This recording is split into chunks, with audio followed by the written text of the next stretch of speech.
All right. Truxtun Talks number 3 with Nate Powell, who's a Harvard JD MPP, Georgetown ROTC, and an Army armor officer. Nate, I'll let you kind of take it away, explain a little background about yourself and what led you to Truxtun. Yeah, absolutely. Yeah, it's good to be here with you guys. So as you mentioned, Siege, currently doing a JD MPP here at Harvard. Was in the Army before that. I guess I'll walk through a little bit more of my path. I originally grew up in South Florida. Grew up on the edge of the Everglades. Had a real love for the environment, for nature down there. Love being outside.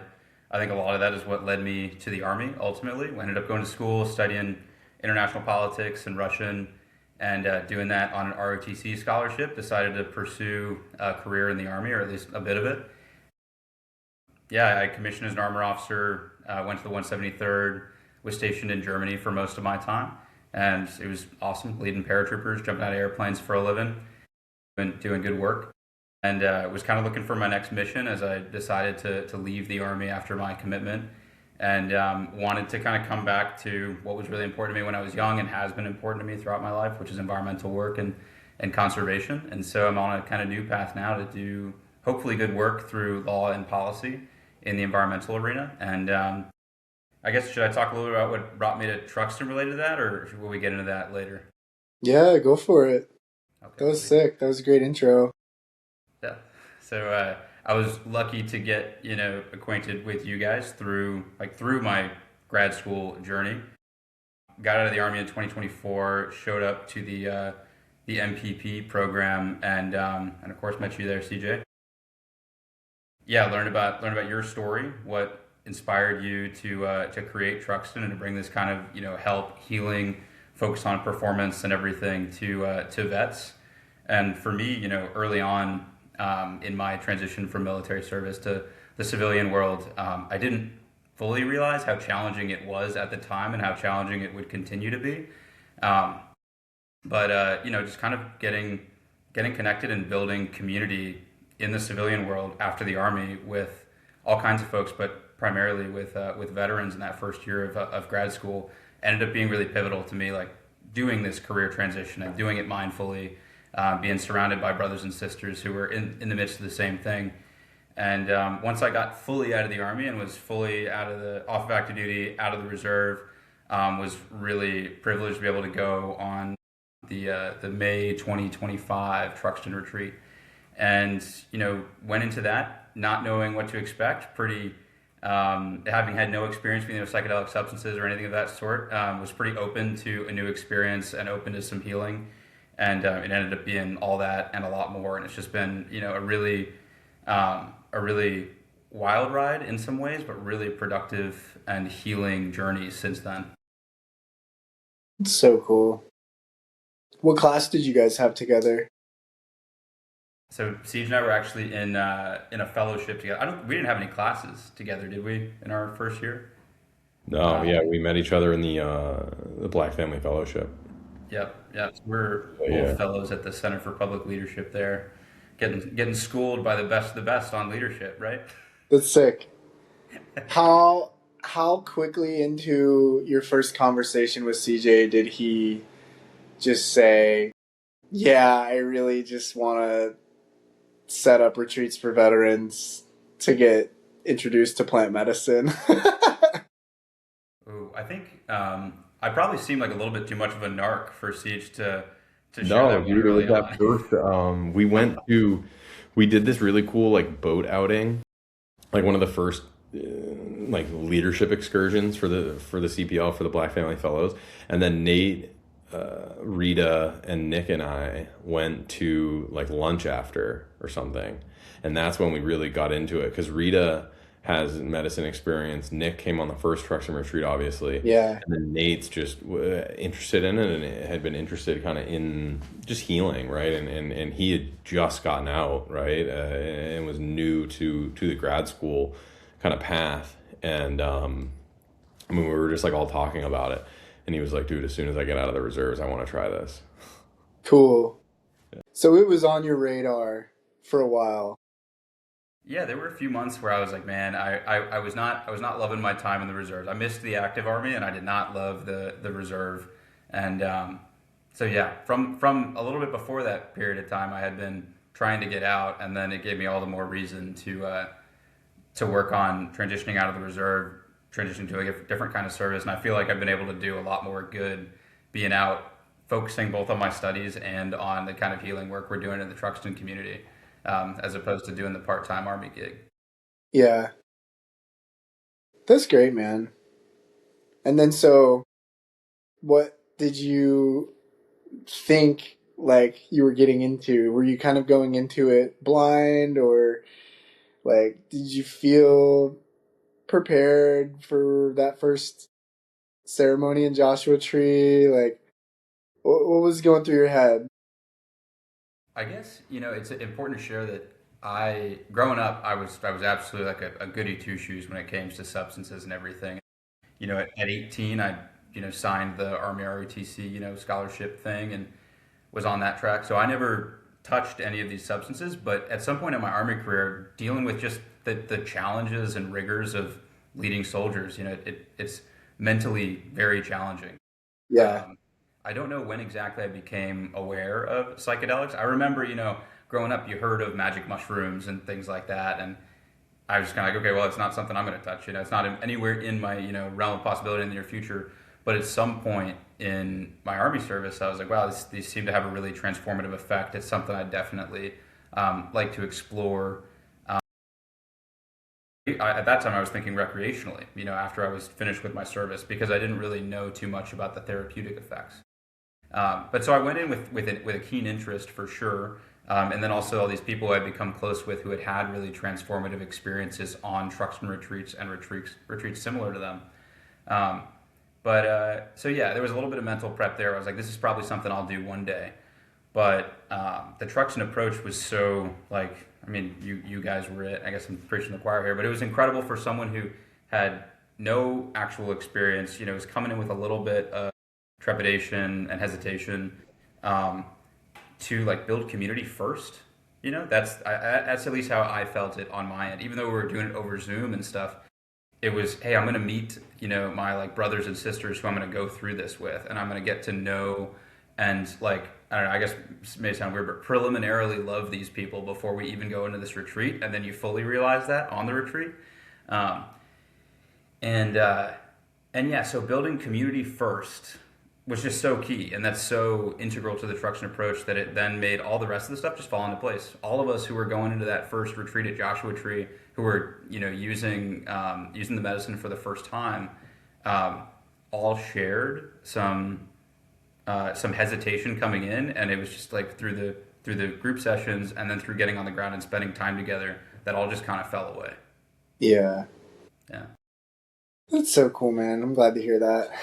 That was a special group too. It Bunch was. of football players. It was like a bunch of the football team that had just finally beat Navy for Army in 15 years, and they were all talking about that. That was so cool. Yeah, that was awesome. That was a special group. That was really cool. And it was the first time that we were able to actually do the full preparation, 3 group calls beforehand. So to hear you say that, I'm like, fuck yeah, dude. All right, we're doing it, right? This is what it's all about. This is why we do the prep. Yeah, and for me, it's all I've known. With the true retreats I've been on, there's been such dedication to that preparation and that reintegration. I think about folks who, not to disparage it or anything, but I think about if my first experience with psilocybin had been recreational, just on a whim one day, how different that would have been, and that I'm trying not to take for granted the community building and then the reintegration too. That's integral to what we do in our community. Yeah, for sure. I think this isn't a perfect analogy, but imagine you're going skydiving, and instead of doing a safety class and talking about emergency procedures and building rapport with your mentor, the person you're strapped onto, and then having that flight up and then have the skydiving and then land and then talk about it afterwards. Imagine you just woke up and you were free falling in midair. That's kind of similar. It would just be so dysregulating to just have a plant medicine experience without all of the other things beforehand to like alleviate some of the concerns, maybe answer some of the questions, relinquish the expectations, and be like, all right, at a baseline, like you're gonna be safe. Like, did we lose CJ? I think so. Oh no! I wonder Maybe what. Wi-Fi or something. I Should I go wonder check on what. Yeah, is it still recording? Oh yeah, it's still recording. He might come back. it? Okay. But yeah, like it's good to hear that you felt like prepared and that all of the buildup enabled you to like get there and really go deep. Mm-hmm. Absolutely. Yeah, definitely. I mean that's key that you point out. Like, not just get there, but go deep, because I wouldn't Yeah, have felt comfortable journeying into the places I journeyed without that community and support, and like you said, some of the training for what you do when things do get uncomfortable. yeah. Did you find yourself getting uncomfortable? I know, like, there was a moment where you stepped outside in Joshua Tree and, like, kind of grounded yourself in nature. Oh, and I know there were a couple moments with Sophie where, like, she started barking and it was, like, related to some of the things that you were experiencing in your journey. Like, do you want to speak to that at all? Sophie's sitting here by me, but by the way, Oh, hey, Soph. That was wild. I remember that. napping. Yeah, Yeah, tell us about that. yeah, absolutely. So that experience on the first retreat, first ceremony, started out as like an overwhelming feeling of connection. It set me up to like journey through some stuff in my past that in some ways I knew I was carrying, in some ways I didn't, and in some cases things that I knew I was carrying but I didn't really recognize the full weight of. And we can talk about that in more detail too. But I went deep there, and once I got to a point where I did feel like, hey, this is pretty heavy stuff, and I'm also going to the pretty heavy stuff pretty early in this ceremony. Maybe I'll pause. I felt like I felt like I was in control. I felt like the medicine was showing me what I needed to see, but also that at any point, if I felt that it was overwhelming, I could take control. And so at that point, I did. I was dealing with some childhood, trauma, and was like, you know what? This seems like really important work that I need to give full attention to, and my energy is not there right now because I don't have the strength to do it. And so that's when I pulled the eye mask off. Sun was setting over the desert, outside of the spot in Joshua Tree. And also, when I took the mask off, it was the first time I got up and saw all the guys around, and was able to feel very viscerally the community that we had built in the lead up to this retreat and then on the ground over the past couple days. And frankly, that was a little bit overwhelming too. I was like, oh man, I feel too much connection. I need to be on my own for a little bit. Yeah. And so yeah, I headed out to like the fence line, at the edge of the desert there. And I remember, one of the most remarkable things when I first walked out on my own was being able to see the wind. Not just seeing it moving things, but actually seeing the wind. And it was a pretty windy evening. I went out and just watched as the sun set and had a moment out there that I think Siege, I think you'd call it what, my Alice in Wonderland moment. Was that it? Yeah, you were chasing a rabbit. Yeah. I mean, not to go into too much detail, but I was out there and a little rabbit, standing still in the wind. It was chilly. Just taking in the evening, and this little rabbit hopped out next to me, and we were both just sitting next to each other, staring into the wind. Him, his ears back, all tucked into the ground, and I was kind of doing the same thing in human version, and yeah, I just had this moment of like connection and brotherhood with this other creature that was so different from me yet so the same. Mm. And he hopped off into his burrow and then came back out and hopped out right in front of me. And he was maybe 4 feet in front of me, just staring at me. And I think the reason that he was comfortable doing that was because I wasn't moving. I probably looked like a tree. But I realized how much tension I was holding in my body as I was standing there with this little creature. And I asked myself the question, what would it mean to let go? And once I did that, my whole body just relaxed. It was almost like a head to toe just sunshine washing through my entire body as it lost all this tension. And the rabbit, probably because I moved, but also maybe because of something spiritual, who knows, looked up at me and then was like, all right, this is done, and hopped off into the sunset. Um, Wow. so it was a cool moment. And it was, a few, maybe, 20 minutes beforehand, I was dealing with some of the most intense trauma of my entire life. And there I was a few minutes later using the same medicine, really feeling connection like I hadn't felt it before, and the kind of healing that I realized the medicine could provide, while at the same time taking me to places that were hard to go. Yeah, that's beautiful. I don't think there's no coincidences. Like that was a really cool synchronicity that happened. And like, yeah, it makes you wonder, like, man, how many years of your life were you walking around tensed up like that without even knowing, like without even acknowledging how rigid and like whatever it was with your nervous system that was just like doing that from stress. Mm-hmm. And then like,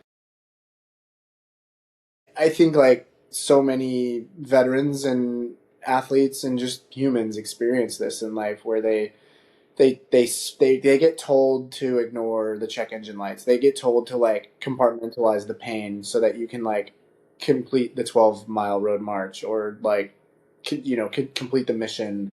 But unfortunately, like once you learn that behavior, you just do that in life, and you'll be like in a grad school class or like driving on the highway, and you're still tensed up like that, and you don't even realize it until you pause and take a moment like that. So that's Mm-hmm. cool.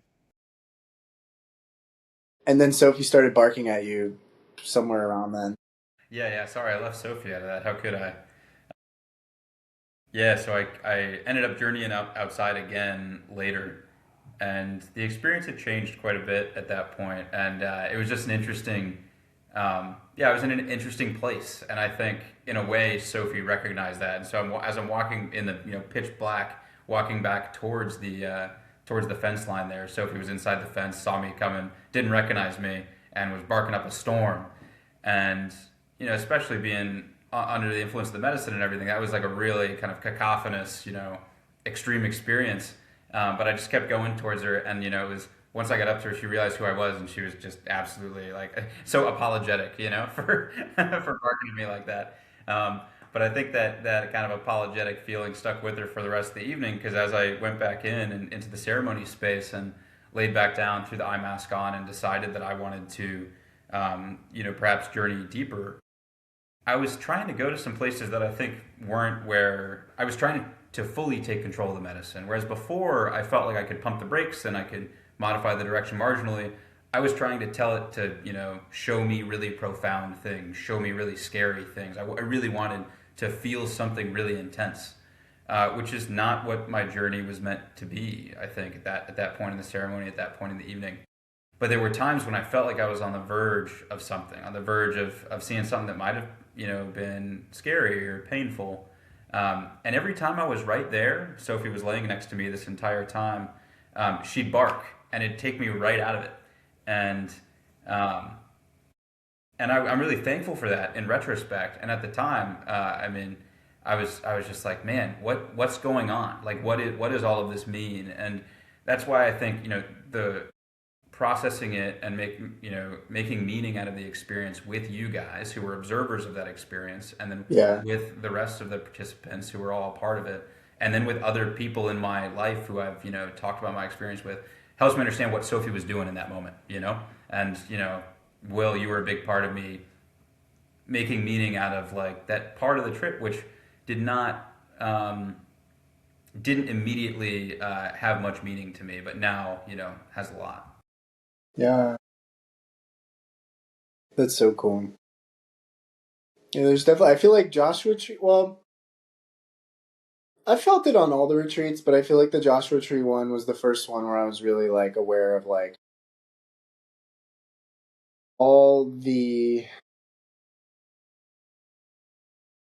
quantum string theory multiverse things going on in a ceremony where we kind of really do have this like portal that's opened, and things from the past, the present, and the future, are a part of that ceremony space. And like plant spirits, ancestors, protectors, allies, like things that Athena talks about when she does her like overarching blessing of protection for the group.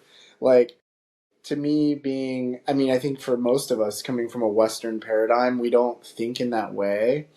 Um, but the more that science is studying like string theory and the idea of like an infinite number of timelines that exist, at the same time, it actually like really makes sense. Like the more that we study it in science, the more it backs what indigenous people have been saying for generations, which is like really fascinating. So I felt like Sophie had a part of that, like something that was lurking, some kind of spirit that was trying to get into the building, or something that you were maybe summoning, or something was, she was like aware of it, because dogs are hypersensitive, and we were all kind of vaguely aware of it, but not really. And yeah, it was cool. It was interesting. Mm-hmm. Yeah, and she was with me, on the Colorado retreat too, supporting me in different ways, but just made it all the more meaningful having gone through that first experience, supported by my human and non-human, brothers and sisters. Yeah. Yeah, I think having a dog on site is like a good SOP Yeah. for retreats. It like just because also like I'm not big on physical touch in ceremony. Like I don't really put hands on people, but I feel like a dog is so accessible where if you're just like, dude, I just need to cuddle with something, and Sophie just is laying there and she's like taking all of that, like you can just pet her and feel her, and like she's like just a warm presence there. It's like Hmm. it's pretty cool. Yeah, even better to have two dogs on the retreat, like in Yeah, I Colorado. know that last one's so awesome, man. It's so cool. Yeah, We should make that an SOP though. Dogs on every yeah, retreat. you have to. Absolutely. Ceremony dogs for days. Yeah. Yeah. So, okay. So, how much time? So, you went about 6 or 8 months from Joshua Tree to the next retreat, which was on the East Coast. Hmm. Did you feel like that time gap was like enough time for you to integrate and process all the stuff from the first retreat? Yeah, I think there was a lot of transition in my life between the May retreat and the November retreat. And that, in some ways, made the initial reintegration kind of challenging just because I came off the retreat and immediately moved across the country for the summer, went to one part of the country, then moved across the country, then started, in a new job for the summer. Once I got, spent the summer out at Grand Canyon, a pretty good place to be in touch with yourself and your Yeah. thoughts and the majesty of nature and everything. Um, and so I felt like a lot of the work was done in my summer at the canyon. And then, came back in August here to start the first year of law school. Not a great integration environment. Not that you can't do it in any environment, but probably one of the least mindful places I've ever spent time. Um, and so I think Grand Canyon, the summer was really critical for integration. And I think under more normal conditions of maybe a steady state life between those two experiences, 6 months was like more than enough time. Um, Yeah.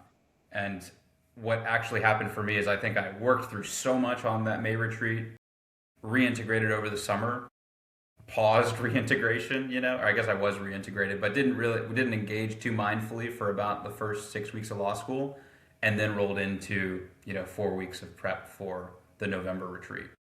Okay. And that kind of model worked well for me because I needed to work on new things come November, and I had accrued some new things to work on through the transition, through living out west and transitioning into the first year of law school. Wow, that's beautiful.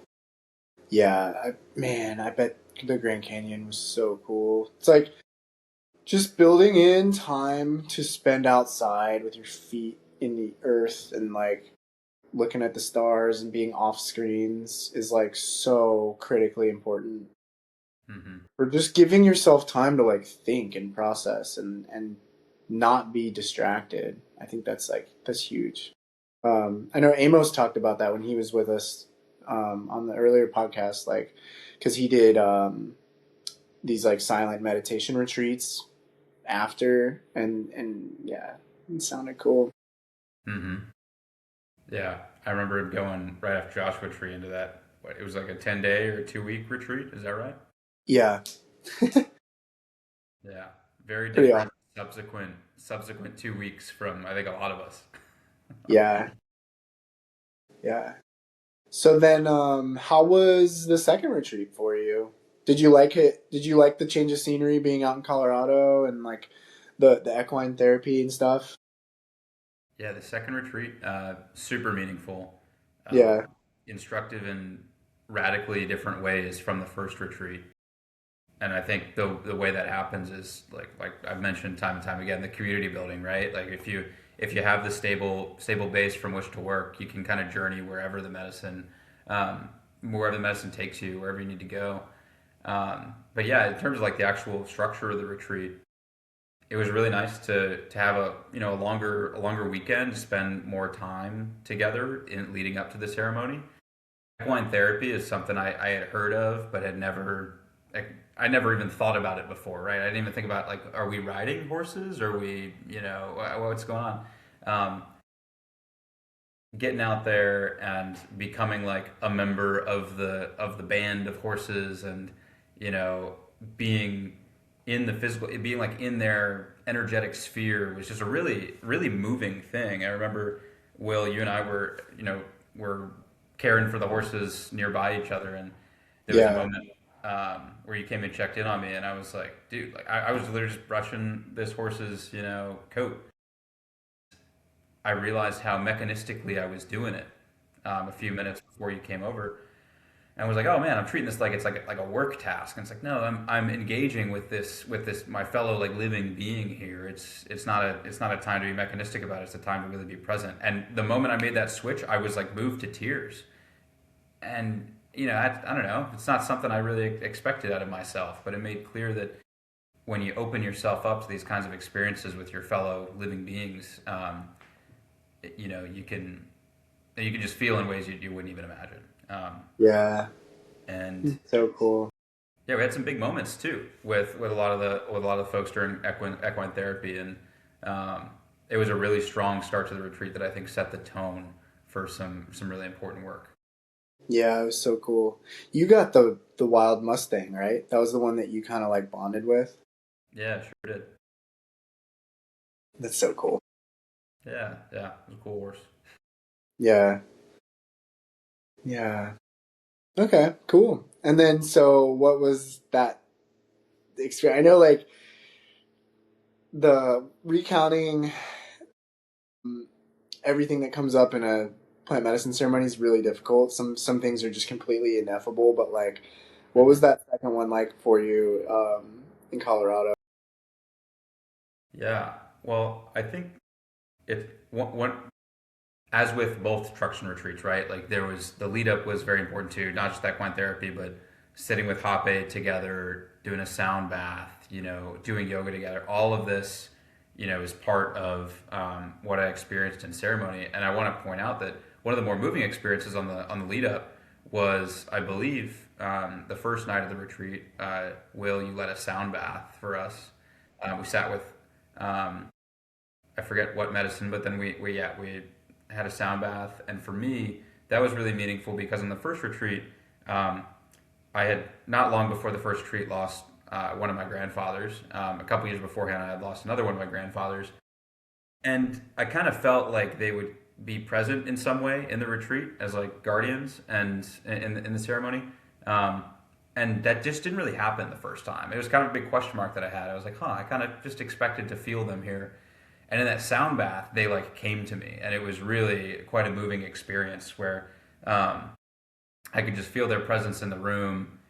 And then, as you will started to move around the room, I think switching between playing guitar and playing the flute, I could see in my mind's eye my grandfather's walking with you, and Wow. it was really meaningful to realize like to realize that early on in this retreat, even before the psilocybin ceremony, they were making clear that they were here for me because they were not, because I didn't sense them being there last time. Yeah. And then as you returned to your sound bowls and sat back down, and they like were no longer walking with you, and I felt them like come into my heart. That was the kind of visualization that I experienced, and it made clear to me that they're always here. And actually, part of the reason I was a little bit late hopping on this call is because I talked with my mom. She called me up a few minutes ago, and had a moment where she felt that with my grandfather, her father, who we lost last year. She called me up because she was sad and dealing with the loss, but at the same time we shared this joy that in these moments we feel my grandfather around, and these little things that we used to do together or experience together or learned from him, he's there with us and like is always in our hearts. So that was a really important thing for me going into the ceremony, and once again it's another piece of the building the house or building the structure, I guess, the foundation for a really good psilocybin experience. That's so cool. Yeah. Is there anywhere I know Will and CJ, we've talked about my experience on the second retreat, so as not to just recount it in a narrative format, is there any part I could focus on?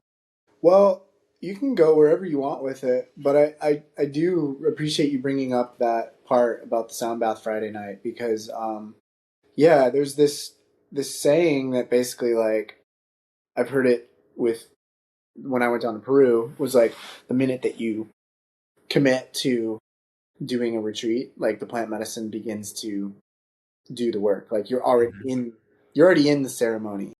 And really, like, our entire life is one big ceremony. And so we just forget that. Like, we get too distracted with our day-to-day stuff. And so, but when you can, like, take a minute and pause, you can find a way to plug back into that source. And it sounds like Friday night was one of those moments where, like, even though we didn't even take any psychotropic medicine, like we sat with hape, which is kind of like a grounding thing, but it's non-psychoactive.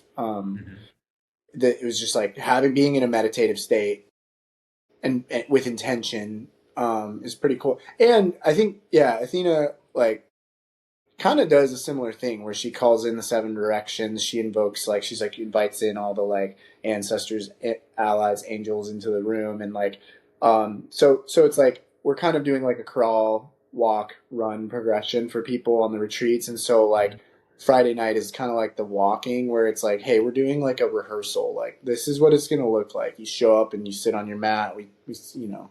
We open it up like a ceremony, and then we lay down and like, we're going to play sound bowls, but we're also going to pause and have silence and let you do your thing. And I'm glad that you got a lot out of that. I don't know, like, CJ, what do you think? Like, I mean, your story about how you like you went deep in the medicine and had some really like interesting kind of sounds like ego dissolution, where you were like, oh, I felt what it feels like to no longer be me. And what if and then kind of had that thought, like, am I going to be here forever? And you came out of it, and I don't know, like, what sticks out to you? I know CJ kind of was there too. Like, he was a part of your journey as well, because you guys were sitting next to each other for that one. I guess in order to, because I think it can be a bit intimidating to talk about how deep, I went there. If I had never had any experience in the medicine, and then someone shared, this kind of what may have been ego dissolution, I don't really know. I'm still trying to make sense of it, but someone shared that, I'd be pretty, I could be pretty intimidated by that. So what's important to point out, I think, is the beginning of my experience, much like the beginning of my first ceremony, was one of just overwhelming love and connection.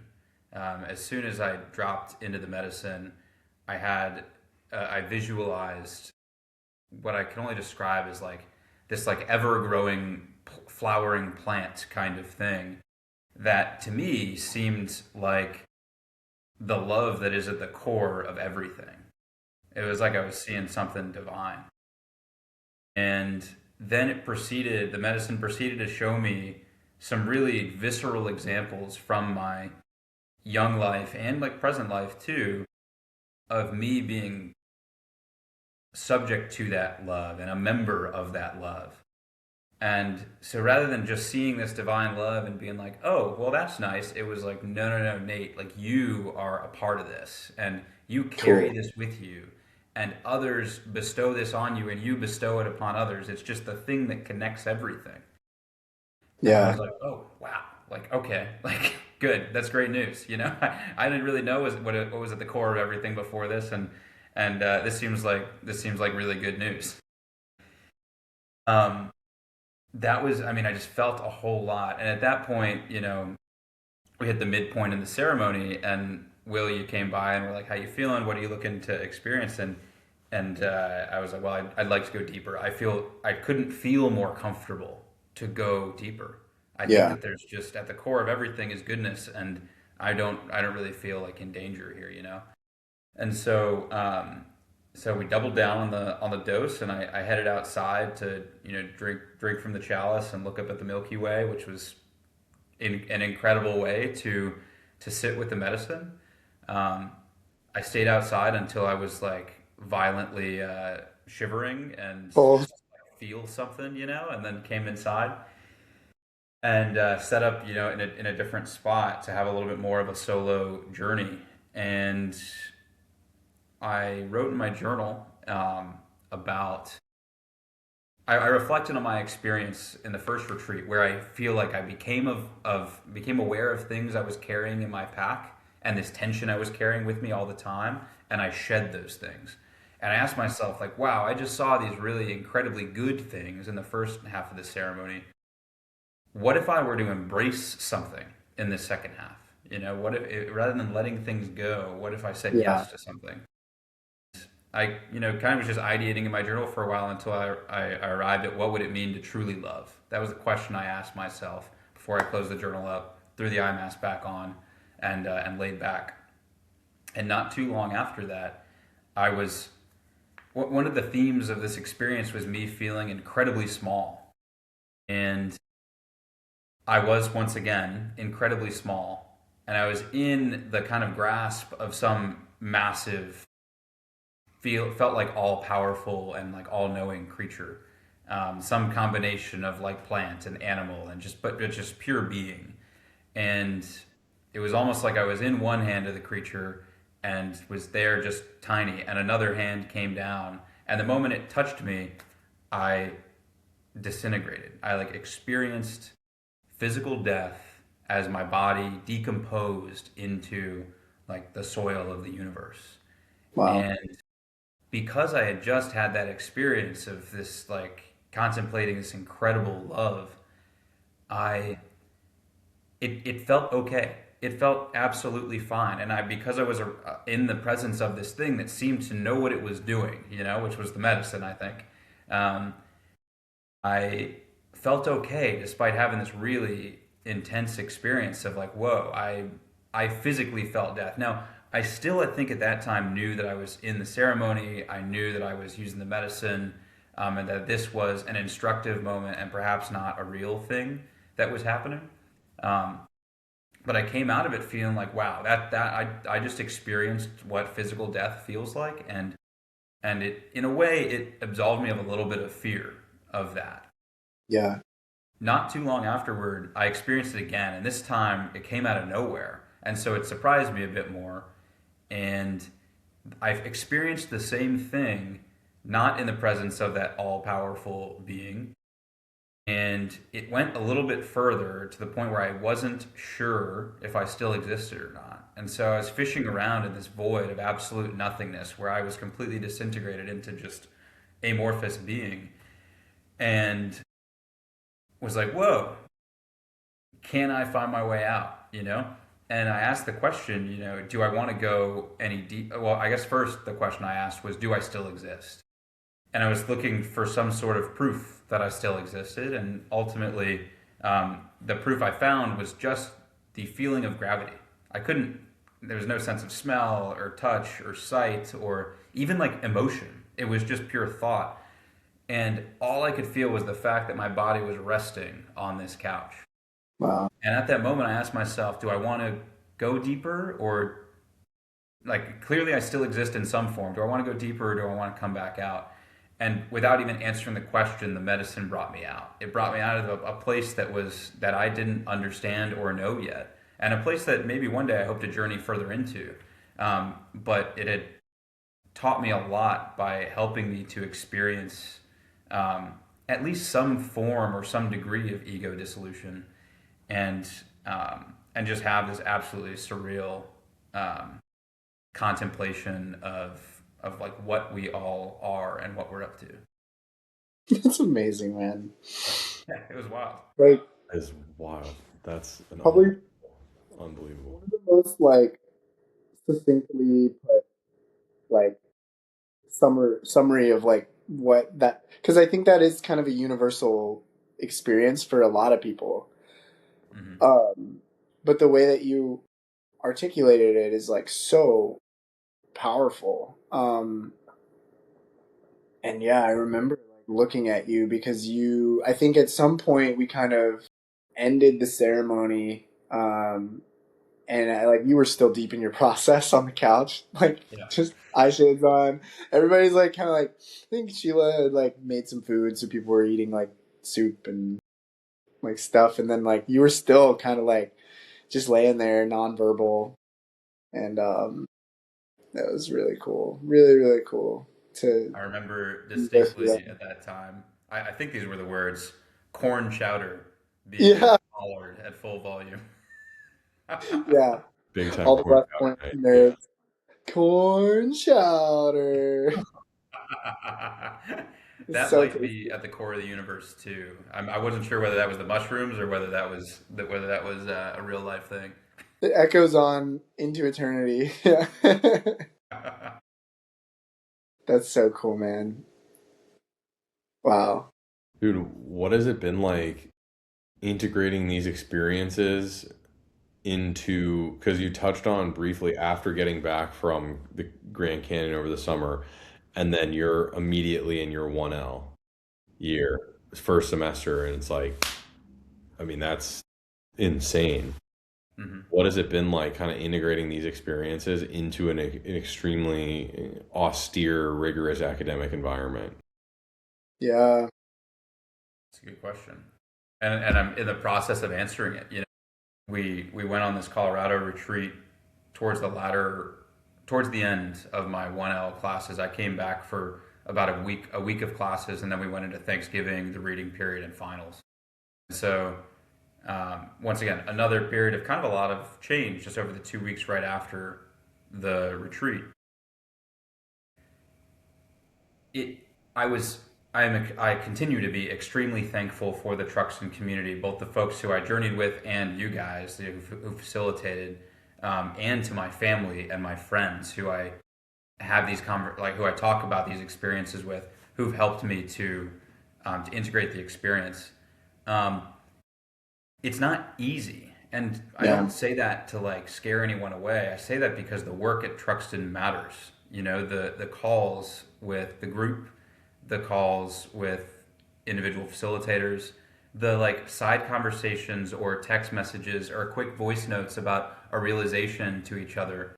Those things are so part and parcel to making the experience matter. You could do it on your own, but it'd just be an uphill battle.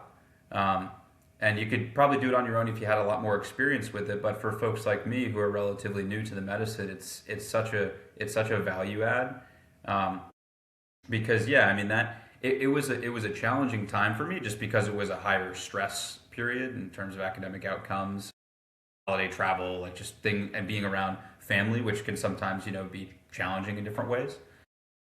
Going through the holidays too, for the first time without my grandfather for the family was a challenging thing. So there was a lot going on, but I just felt so supported. I felt like I had just a community of brothers and sisters, plus my family, who's very supportive of the journey I'm on with Truxtun and the work that Truxtun does.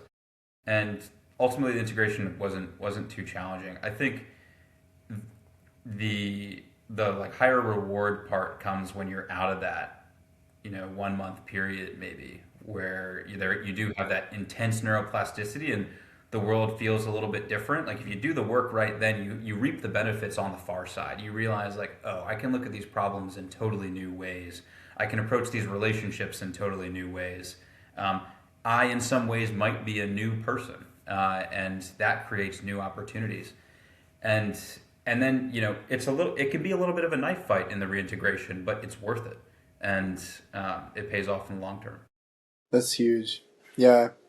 Yeah, it's painful. It's similar to like going in for major orthopedic surgery. Like for a bit, you're kind of, you're not able to just jump back into what you were doing before. Like in a way, you feel like you take one step forward and three steps backwards because you're coming back and you're like, wait a minute, normal life doesn't fit the way it used to because now I have this different vantage point where I see things from a different perspective and like maybe the habits that I had before weren't really in alignment with my truth or like, the community that I had, it just feels, it just doesn't, it's not supporting it's not nurturing my soul in the way that I want to be. I honestly think it like retreats like that kind of put you into a different like vibrational frequency where like you're not saying you're like better than or whatever than anyone else, but like, maybe just a little bit more like you're vibing at like in tune with like the alignment of the universe and with like your truth and your passions and stuff. And so that can kind of like when you show up to the old ways that you lived or the community that you were in before, you may kind of feel like you're not in sync with the people around you or their habits. And I know like grad school it's a huge social mixer where you kind of are thrown in and expected to like drink a lot and be social and do these things and whatever. So it's a lot, man. But Yeah. I'm really glad that you like, I don't know. I just remember, yeah, like hearing about your journey with, kind of realizing all of those lifestyle changes after the first retreat and then seeing you in Boston like this fall and just seeing like you're just glowing, man. It's so cool. Yeah. To put some of that in some concrete terms, before the first retreat, I cut off alcohol, which like you mentioned, grad school is just kind of an alcohol fueled social fest. Less the case in law school, it turns out. A little bit nerdier around here than in the policy program. But yeah, so stopping drinking, even though I don't think I was drinking that much, but maybe had not the best relationship with it, was like kind of a big step before the retreat. But then I just had no desire to drink afterwards. And for a while, that felt a little bit uncomfortable in social settings, especially as someone who's dealt with social anxiety my entire life, dealt with some like self-image issues. Alcohol has been a great way to put those things away and just, like be friendly with people. But it's been so rewarding to, and I don't necessarily think anyone needs to like cut out any of these substances or anything like that. But for me, it was just like, I don't really want to use this substance anymore. And so I became fully in control of it and feel like at this point, I could not drink alcohol. I could reintroduce it into my life in a way that's productive. I could do whatever I want with it. And that's a really empowering thing. With the next retreat, coming from being in the Army, working crazy hours and doing challenging things and stuff, like I think a lot of us are super caffeine fueled, and that never really changed for me. Luckily in the Army, every now and then you'd go to the field and you'd at least have less caffeine and it kind of knocked things back and then, you could reset. In grad school, it turns out no one ever stops you from drinking caffeine. And so, especially my first semester of law school, it was as caffeine fueled as, as some of my days in the Army. And I cut it out in the lead up to the November retreat and then went for a month with zero caffeine following the retreat, which felt so empowering for me I had never gone like absolutely cold turkey on caffeine for more than, a couple weeks max. Yeah. And now I'm back, and Siege and I were talking about this, back to like a cup of coffee a day, but I don't need it, and I can time it exactly when I want it, and I can make sure it doesn't interfere with my sleep. And all these changes are just possible because you have this neuroplasticity that literally makes possible making these changes, because we are, at the end of the day, just animals, and we're addicted to things, and we live in a very addictive space and a very, addictive economy. And this is a way to just break out of that and make radically different choices. It's so cool, man. It's amazing. So, Going through law school with no cups of coffee. that's, Just insane. one a day. One a day. Okay, that's pretty. Dude, that's amazing. Yeah. Yeah, I Do you think, think that your work with medicine has given you a perspective on this kind of consumer culture that we live in that is different from what it was from prior to your work with medicine? yeah, I'd say so. I mean, I don't want to claim any like intellectual or moral high ground on the thing, and I'm definitely living a hypocritical life of consumerism and buying into these systems and institutions and things. I, I think moving back to the United States from Europe, I became very cognizant of how consumer-based, American culture can be. Um, Mm. and I mean, I think it's true of much of the Western world, but particularly here. And so that kind of planted the seed. Having 4 years away, and also in that time focusing on life and death things, and then coming back from that, I don't deal in life and death here, and I also am so much more plugged into this high, high consumerism, hyper, addiction economy, attention economy, all this stuff. Um, I think I've become more cognizant of it, and I think the next step for me is to become more in control. Just as I've become more in control with alcohol and caffeine, um, I hope through continued engagement with the Truxtun community, with the medicine, to really help my macro level life choices reflect the knowledge and values that I'm gaining through this work.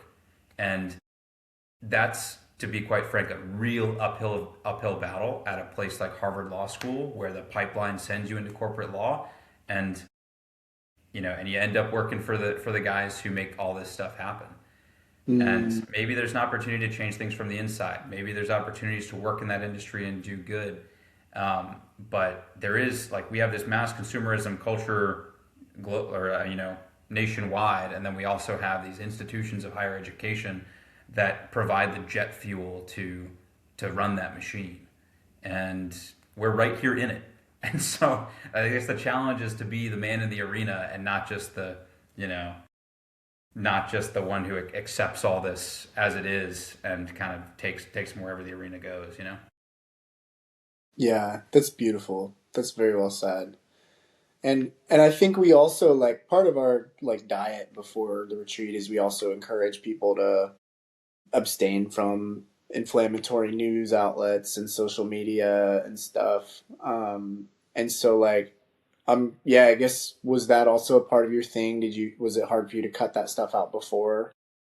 I know you mentioned, like, now that's like way more in your mind's eye. Yeah. I I think especially maybe going into both retreats, being in school, and especially law school, where my face is just in a book all the time, I actually don't have that much time to engage with current events in like an inflammatory way. And so I've curated my kind of news feed to try and get as like fact based as it can be, and also like just not engage with it that much, which makes me feel a little bit like I have my head in the sand, but also allows me to maintain my sanity. I do kind of worry it sometimes that the world is passing me by, and there's important things I need to be thinking about and be upset about and care about. But I've been cultivating that here, so I think it was not as hard for me as your like average person, because I think folks who are not in school have a lot more opportunities to engage with all this sort of content. Luckily, a lot of my conversations about world events and stuff like that are with people like in the ivory tower here. There's benefits and drawbacks to that, but at least I'm talking to another human being about their thoughts on current events and news, and so that didn't prove too challenging. But I could see, in a world in which I don't get to have those conversations with actual people, and I'm having them with news outlets or things like that, where it can be hard to cut those things out prior to a retreat. I mean, they can be just as addictive as caffeine or alcohol or, you know, any other highly addictive substance. Yeah. That's cool. That's great that you have people to talk to in real life instead of just commenting back and forth on a thing. It includes you guys, even if we're having them over a video chat or a voice note or a text message, you know? I know, Yeah. I remember you and Amos at the Joshua Tree retreat, just that day we were leaving, you guys were having like a philosophical discussion for 6 hours. And do you remember that? I don't know. I remember it vividly. Yeah, I And mean, everything. Yeah. yeah, and I mean, it's such a privilege to be able to do that. You know, be able to just take 6 hours to yap about all your biggest problems with the world, with other people who actually care. But that was, you know, I didn't know it so much at the time, but you know, after that retreat or after that ceremony, you know, I was up until like 2 a.m., ended up sleeping in the ceremony space, got up at like 5:30 for the sunrise, and Amos was the only other person up. And so we both watched the sunrise together. And that day after the ceremony, we talked for like 5 hours straight, like with like one bathroom break and just absolutely coffee fueled too. There was no caffeine was not cut out for me that morning. But then, yeah, it just continued. You know, we had both had, I think, pretty interesting experiences in ceremony that we weren't anticipating, and we had mixed feelings about that. But us processing those together, and building, you know, that like brotherhood together to dive into some challenging conversations that, you know, yeah, lasted hours on end because your brain is somehow able to do that after you've journeyed on psilocybin. So cool, man. I'm Yeah. sorry for the audience that had to be there and witness it. I'm sure it wasn't as great on the receiving end. Nah, it's cool. I mean, didn't bother me at all. I think half of us were like hiking that day, anyways. Or wait, no, Oh, you went on the yeah, hike. good. Yeah. Yeah, the hike was great. Hike was great too. I mean, or I guess we didn't talk too much about the physical reintegration following the ceremony, but you know, for me, it started watching the sunrise with Amos, you know, and having some coffee together, and then you know, later in the day, we're all hiking together. But sharing space with everyone, talking about moments you shared with them that they may not have even been aware of in ceremony. Like I felt these deep connections with some of the other participants that I didn't like. I was able to voice to them the next day and realize that we had you know, these incredible experiences together and everything. It's really a valuable thing, because Yeah. it's a physical manifestation. Like you were on this journey together, but us hiking the next day was a physical representation of the fact that we would continue to journey together for a long time, if not for the rest of our lives, you know? Yeah. That's so cool, man. Yeah. I mean, it's a great, like, everything that, the way it's come together is great because I think part of the problem with the current medical model with dealing with mental health and physical health is like we just treat the symptoms and we're looking for symptom reduction and that's it. Mm-hmm. And that's not enough really. Like if you're like okay, if your goal is just to alleviate your symptoms of depression or anxiety, like great, but what do you do when you're back to neutral and then you Mm-hmm. still are feeling aimless or you still haven't answered the existential question of like why am I here on earth, why am I alive right now when like my classmate didn't make it home, or like why am I even here at period, and or like what am I excited about now that I can do and get the childlike curiosity and wonder to take into this next chapter. And I think Truxtun does a cool job of like making like giving people the opportunity to ponder those questions because like yeah, we get people to a steady state where they're alleviating those symptoms of PTSD, depression, anxiety, whatever, but then it's like look at all the fun things waiting for you next. Like look at this next chapter and look at this community that we have at our disposal for the rest of our lives. So yeah, I don't know. I love like hearing your experience, Nate, because I see it. I see the change in you, and like I love just hearing how all of the little things have been helpful. Not just the medicine experience, which is like a catalyst, but it's also like the community, the time around the bonfires together, the hiking, the nature, all of it. And I can't wait to see where you go, man. I'm excited to keep journeying with y'all. Yeah. Yeah, it's unbelievably well said, Will. And last question. What would you tell to participants that are considering coming on their first retreat? What did you wish you know before your first one? What would you tell to someone considering? Yeah, that's a good question. I think the biggest thing I want to communicate, and this is including, in that population, people who might be skeptical or like maybe not even interested in psychedelics, is to join the community, to find a way to get involved with Truxtun, either if it's whether it's one-on-one conversations, whether it's following on social media, whether it's just like coming to events, whatever that looks like. Even if you're not totally sold on psychedelic medicine, or you don't have the time for a retreat, or you can't do it because of your career path at the moment, it's just a really good community. And you also might, even if you don't engage, you might be the person who knows someone who really needs the medicine, who really needs the work, or who could really contribute, and you might be their conduit to get in touch with us. I mean, as like it's been incredible to see over the past several months that Truxtun hasn't just been an organization with which I go on retreats. It's you guys. Truxtun is Will and CJ, and it's the conversation we're having now, and it's this comradeship and this this shared journey that we have, and the medicine is one component of it. And so I think building community with us, with you guys, in whatever form that takes, is kind of step number one. And once you do that, I think once folks kind of invest in the community or get involved in the community or just dip their toes in it, Truxtun's got it from there. Like the preparation, the care for people, the mindfulness with which y'all do your work, it can only go well. I think you can only move in the right direction towards your goals, towards relieving yourself of the extra weight you're carrying in your pack, and towards getting moving in the direction you want to go. Hell yeah. That's what it's all Yeah, the about. answer is you guys. So just talk to these guys.